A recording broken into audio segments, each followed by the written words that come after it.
Hi, hello friends, welcome to Golden Savings video. எல்லாருக்கும் happy new year. இந்த new year நீங்கள் வந்து சேவிங்ஸோட ஸ்டார்ட் பண்ணணும்னு நினச்சிங்க அப்படின்னா ஜிஆர்டியில் no wastage offer for gold காயினுக்கு போட்டிருக்காங்க. இது வந்து 22, 24 ரெண்டுக்குமே போட்டிருக்காங்க. இந்த ஆஃபரை நீங்கள் யூஸ் பண்ணி பார் காயின்ஸை நீங்கள் வந்து பர்ச்சேஸ் பண்ணிக்க முடியும். பார் காயின்ஸ்க்கு 2.5% வந்து வேஸ்டேஜ் போட்டுருந்தாங்க. இப்போ பார்த்தீங்கன்னா நோ வேஸ்டேஜில் நம்ம வந்து வாங்கலாம்.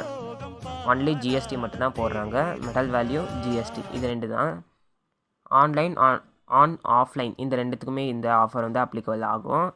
அதுக்கப்புறம் பார்த்தீங்க அப்படின்னா என்ஏசி ஜுவல்லர்ஸில் இன்றைக்கி ஒரு நாளைக்கு மட்டும் 0% ஆஃபர் வந்து போட்டிருக்காங்க. எந்த ஜுவல்லரி எடுத்தாலும் வேஸ்டேஜ் அண்ட் மேக்கிங் சார்ஜஸ்க்கு 0% அப்படின்னு சொல்லியிருக்காங்க. இது வந்து டி நகர் பிரான்ச்சுக்கு மட்டும்தான். அதுவும் இல்லாமல் இன்றைக்கி ஒரு நாளைக்கு மட்டும்தான். இந்த இன்ஃபர்மேஷன் பிடிச்சிருந்தால் லைக் பண்ணுங்கள், ஷேர் பண்ணுங்கள். நம்ம கோல்டன் சேவிங்ஸ் வீடியோ சேனலை சப்ஸ்கிரைப் பண்ணி வச்சுக்கோங்க.